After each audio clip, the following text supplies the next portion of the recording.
ज्यांनी स्त्री मुक्तीचा, स्त्री शक्तीचा पायास्तंभ उभारला, स्त्री शिक्षणाचे महत्त्व पटवून मार्ग विकसित केला, त्या महात्मा ज्योतिबा फुले, माता सावित्रीबाई फुले यांच्या क्रांतिमय कार्याला शतशतदा करू वंदना, शतशतदा करू वंदना, शतशतदा करू वंदना.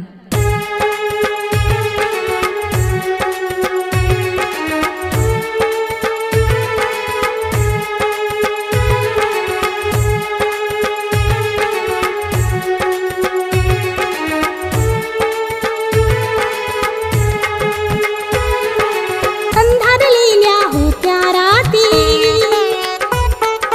दिशाहीन जीवन होते. अंधारलेल्या होत्या राती, दिशाहीन जीवन होते. उजाड राणी बाग फुलविली, कष्ट तिने हे केले. उजाड राणी बाग फुलविली, कष्ट तिने हे केले. कष्ट तिने हे केले, कष्ट तिने हे केले. आशेचा किरण बनली सावित्री